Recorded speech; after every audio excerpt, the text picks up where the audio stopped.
الحمد لله على الإيمان ونعمة التوفيق للبيان، ثم الصلاة أردفت سلامي على النبي والآل في الدوام، وبعد إن هذه ملاطفة قد صوتها لصحبة الملاطفة، منسوجة من غير ما تكلف أو عجمة لو ثأ أو تعس. نستعينه ونستغفره ونعوذ بالله من شرور أنفسنا ومن سيئات أعمالنا، من يهده الله فلا مضل له ومن يضلل فلا هادي له، وأشهد أن لا إله إلا الله وحده لا شريك له، وأشهد أن محمدا عبده ورسوله. أما بعد،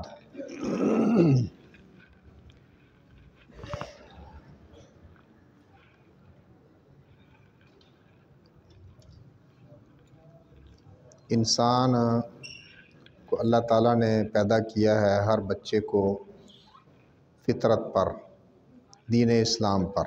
جب بچہ پیدا ہوتا ہے تو کیا ہوتا ہے؟ مسلمان۔ پھر ماحول جو ہے، ماحول کی وجہ سے اس پر اثرات مرتب ہوتے ہیں۔ فَأَبَوَاهُ يُهَوِّدَانِهِ وَيُنَصِّرَانِهِ وَيُمَجِّسَانِهِ كُلُّ مَوْلُودٍ يُولَدُ عَلَى الْفِطْرَةِ۔ ہر بچہ فطرت پر پیدا ہوتا ہے، یعنی دین اسلام پر۔ پھر اس کے ماں باپ اسے یہودی بناتے ہیں، یا اسے نصرانی بناتے ہیں، یا اسے مجوسی بناتے ہیں۔ جس طرح جانور کو جنم دیتا ہے، ایک جانور جب جانور کو بچے کو جنم دیتا ہے تو وہ صحیح سالم اعضاء والا ہوتا ہے، اس کے اعضاء صحیح ہوتے ہیں، ان میں کوئی ناک کٹا کان کٹا نہیں ہوتا ہے۔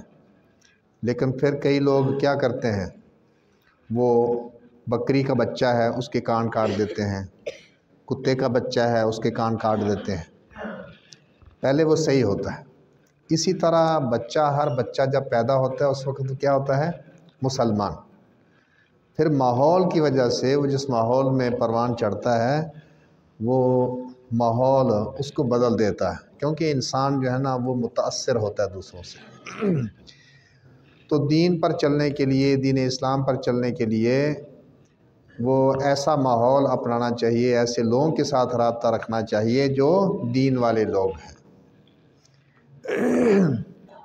اللہ تبارک و تعالی نے فرمایا وَاصْبِرْ نَفْسَكَ مَعَ الَّذِينَ يَدْعُونَ رَبَّهُمْ بِالْغَدَاةِ وَالْعَشِيِّ يُرِيدُونَ وَجْهَهُ، اور تو اپنے آپ کو ان لوگوں کے ساتھ جما کر رکھ جو اپنے رب کو پکارتے ہیں۔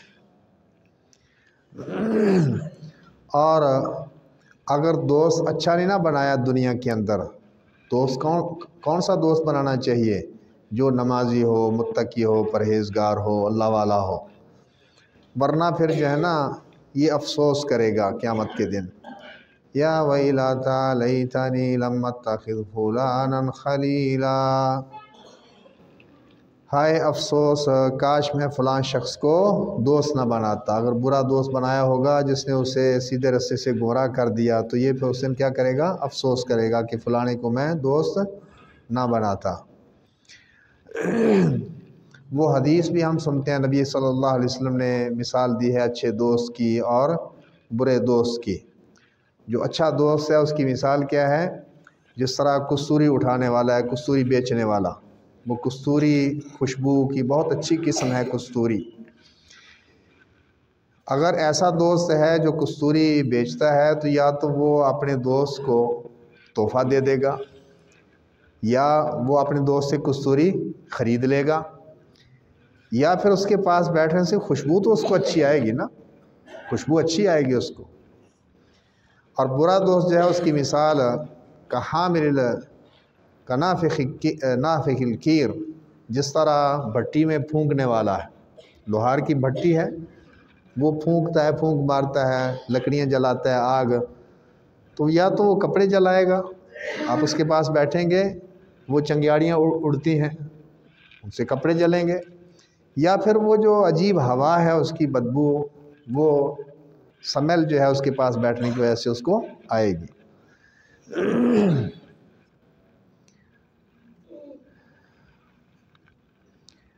اور جو دین اسلام سے غافل ہیں، اللہ کی اطاعت سے دور ہیں، اللہ تعالیٰ نے فرمایا وَلَا تُطِعْ مَنْ أَغْفَلْنَا قَلْبَهُ عَنْ ذِكْرِنَا وَاتَّبَعَ هَوَاهُ وَكَانَ أَمْرُهُ فُرُطًا، اور اس کی اطاعت نہ کر، اس کا کہنا نہ مان، جس کے دل کو ہم نے اپنی یاد سے غافل کر دیا۔ آج کل یہ موبائل جو ہے، اس کی وجہ سے بڑے لوگ سیدھے راستے سے گمراہ ہو رہے ہیں، بڑے لوگ گمراہ ہو رہے ہیں۔ وہ عجیب عجیب چیزیں سنتے ہیں، عجیب عجیب چیزیں دیکھتے ہیں۔